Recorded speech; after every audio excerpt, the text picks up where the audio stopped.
Hello student. आज आपका chemistry का फर्स्ट क्लास है जहाँ पे हम केमिस्ट्री का जो फर्स्ट चैप्टर है बेसिक कॉन्सेप्ट ऑफ केमिस्ट्री उसके बारे में हम पढ़ेंगे। तो चलो स्टार्ट करते हैं। तो पहले जानते हैं केमिस्ट्री क्या होता है। केमिस्ट्री क्या है? It is a branch of science which deals with the composition, structure and properties of matter. Chemistry होता है विज्ञान का एक शाखा होता है जहाँ पे हम कंपोजिशन मतलब संरचना, स्ट्रक्चर मतलब आकार, प्रॉपर्टीज मतलब गुण के बारे में सीखते हैं। किसका? मैटर का, वस्तु का। उसको बोला जाता है केमिस्ट्री। तो केमिस्ट्री में हम किसके बारे में अध्ययन करते हैं? मैटर का। जो मैटर होता है, वस्तु होता है, उसका कंपोजिशन, स्ट्रक्चर और प्रॉपर्टी के बारे में पढ़ते हैं। Antoine Laurent Lavoisier is called the father of chemistry. Antoine Laurent Lavoisier को क्या बोला जाता है? फादर ऑफ केमिस्ट्री, केमिस्ट्री का जनक बोला जाता है। ब्रांचेस ऑफ केमिस्ट्री, केमिस्ट्री का ब्रांचेस। केमिस्ट्री का अलग अलग ब्रांचेस है, बहुत सारा शाखाएं हैं। उनमें से 4 इंपॉर्टेंट शाखाएं हैं। क्या क्या? Inorganic chemistry, organic chemistry, physical chemistry, analytical chemistry. उसको छोड़ के भी बहुत सारा केमिस्ट्री है, जैसे in addition to these biochemistry, where chemistry, nuclear chemistry, forensic chemistry, earth chemistry etcetera are other branches of chemistry. जैसे यहाँ पर देखो, पहले आ गया तुम्हारा इनऑर्गेनिक केमिस्ट्री, सेकेंड में आ गया organic chemistry, physical chemistry, analytical chemistry. उसके बाद उसको छोड़ के और भी बहुत सारे ब्रांचेस है केमिस्ट्री का, जैसे यहाँ पे हुआ देखो biochemistry, where chemistry, nuclear chemistry, forensic chemistry and earth chemistry. ये सब क्या है? ब्रांचेस है। किसका? केमिस्ट्री का। तो इनऑर्गेनिक केमिस्ट्री क्या होता है? It concern with the study of elements other than carbon and there compound. Inorganic compound में इनऑर्गेनिक केमिस्ट्री में हम किसके बारे में पढ़ेंगे? एलिमेंट्स का स्टडी करेंगे। हमारे कितना एलिमेंट्स होता है, कितना तत्व होता है? 118 एलिमेंट होता है। उनमें से कार्बन भी एक एलिमेंट है, बट कार्बन को छोड़ के बाकी सब एलिमेंट का स्टडी किया जाता है। कहाँ पे? इनऑर्गेनिक केमिस्ट्री में।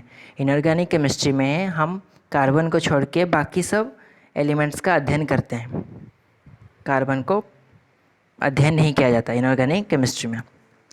ऑर्गेनिक केमिस्ट्री क्या होता है? It is a branch of chemistry which is concern with the organic compounds और the substance produced by the living organism. Living organism मतलब जिनका जीवन होता है, जैसे प्लांट्स हुए, एनिमल्स हुए, उनमें से जो सब्सटेंस मिलता है, उनमें से जो तत्व मिलता है, उनमें से जो चीज़ें मिलता है, उनका जो अध्ययन होता है उनको ऑर्गेनिक केमिस्ट्री बोला जाता है। फिजिकल केमिस्ट्री क्या होता है? It concern with explanation of fundamental principle. Chemistry का बहुत सारा नियम होता है, प्रिंसिपल होता है, उसके बारे में अध्ययन हम फिजिकल केमिस्ट्री में जानेंगे। एनालिटिकल केमिस्ट्री में क्या होता है? It is a branch of chemistry which is concern with the qualitative and quantitative analysis of chemical substance. जितना सब केमिकल सब्सटेंस होता है उसके बारे में हम डिटेली कहाँ पे पढ़ पाएंगे?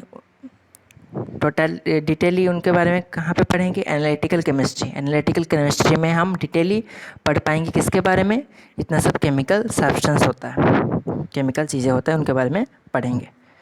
इसके अलावा जो biochemistry, where chemistry, nuclear chemistry, forensic chemistry, earth chemistry, ये अलग अलग ब्रांचेस है केमिस्ट्री का। उसके बाद मैटर। हमने क्या जाना कि इस केमिस्ट्री में हम मैटर के बारे में ही पढ़ते हैं, तो मैटर जानना पड़ेगा। मैटर क्या होता है? Anything which occupies some space and having some mass is called matter. वस्तु, कोई भी वस्तु अगर कहीं पे भी रहेगा वो कुछ जगह तो लेगा ही लेगा, कुछ जगह लेगा, कुछ मास लेगा। जैसे हमने डेस्क के ऊपर डस्टर रख दिया, तो डस्टर को डेस्क के ऊपर रखने के लिए जब हम डस्टर को डेस्क के ऊपर रखेंगे तो डस्टर क्या होगा? डेस्क का कुछ जगह वो ऑक्यूपाई कर लेगा, कुछ जगह वो ले लेगा, क्योंकि डस्टर को रहने के लिए भी तो जगह चाहिए ना। तो वो क्या करेगा? डेस्क के ऊपर जब रहेगा, डेस्क के ऊपर जो रखा जाएगा वो क्या करेगा? डेस्क के कुछ जगह वो ले जाएगा। तो मैटर को रहने के लिए कुछ स्पेस चाहिए and have some mass is called matter. तो जो इट इज़ मेड आप ऑफ, ये जो 15 लिखा है वो इज होगा। तो it is made up of small particles which have space between them. तो मैटर के बीच में बहुत सारे छोटे छोटे पार्टिकल्स होते हैं, कणिका होता है, पार्टिकल्स होता है जो कि मैटर के अंदर रहता है। और मैटर के अंदर जो पार्टिकल्स होता है वो अट्रैक्ट ईच अदर, एक दूसरे को क्या करता है, अट्रैक्ट करता है। इसीलिए जो पार्टिकल्स के अंदर का, मैटर के अंदर का जो पार्टिकल्स है वो अलग नहीं रहते, साथ साथ ही रहते हैं, ज़्यादा डिस्टेंस मेंटेन करके ज़्यादा दूरी में नहीं रहते। Are in the state of continuous manner. तो मैटर क्या होता है, मैटर को दो भाग में डिवीज़न किया गया है। एक तो फिजिकल क्लासिफिकेशन, एक तो क्या गया केमिकल क्लासिफिकेशन। फिजिकल क्लासिफिकेशन मतलब क्या है, उसको देख के, फिजिकल मतलब क्या, जो हम सामने आँख से देख पाएंगे, जो हम आँख से देख पा रहे हैं, जो मैटर का जो अवस्था है जो आँख से हम देख पा रहे हैं, उसको देख के हम फिजिकल क्लासिफिकेशन करते हैं। और केमिकल क्लासिफिकेशन मतलब जो मैटर के अंदर का क्या है, जैसे बॉडी का, जब हम बॉडी का अंदर का बाहर का जब पढ़ते हैं,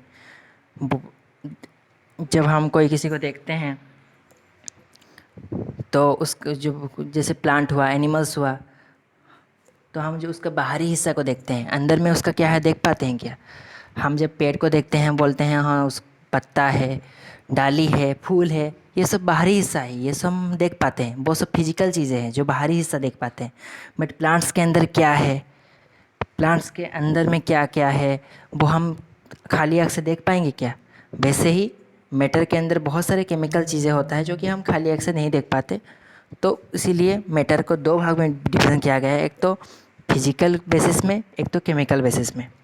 फिजिकल बेसिस में कैसे डिवाइड किया गया है, solid, liquid and gas. Solid मतलब ठोस जो कठिन होता है, लिक्विड मतलब तरल, और गैस, तीनों भाग में डिवीज़न किया गया है किसको, मैटर को। केमिकल बेसिस में कैसे डिवीज़न किया गया है, एक तो प्योर सब्सटेंस और मिक्सचर। प्योर सब्सटेंस को फिर से एलिमेंट और कंपाउंड में डिवीज़न किया गया है। एलिमेंट को फिर मेटल, नॉन मेटल और मेटालॉइड्स में डिवीज़न किया गया है। कंपाउंड को फिर से इनऑर्गेनिक कंपाउंड से ऑर्गेनिक कंपाउंड में डिवीज़न किया गया है। तो ये जो मैटर है, ये मैटर को बहुत सारे पार्ट में हमको डिवीज़न किया गया है। तो अलग अलग पार्ट के बारे में हमको जानना है, सीखना है, तो अलग अलग पार्ट के बारे में हम जानेंगे। पहले हम जानेंगे किसके बारे में, फिजिकल क्लासिफिकेशन के बारे में जानेंगे। फिजिकल क्लासिफिकेशन में क्या क्या पढ़ेंगे, सॉलिड, लिक्विड, गैस के बारे में पढ़ेंगे। फिर केमिकल क्लासिफिकेशन में डिटेल में जाके उसके बारे में पढ़ेंगे। तो नेक्स्ट क्लास में ये जो चार्ट है, इस चार्ट में जितने सारे नाम दिया गया है, जितने सारे पॉइंट दिया गए हैं, उसके बारे में हम पढ़ेंगे। तो जितना, इसीलिए ये चार्ट का जो नाम है उसको अच्छे से पढ़िए, याद कीजिए, और उसके बाद एक एक करके क्लासिफिकेशन के अंदर हम जाएंगे।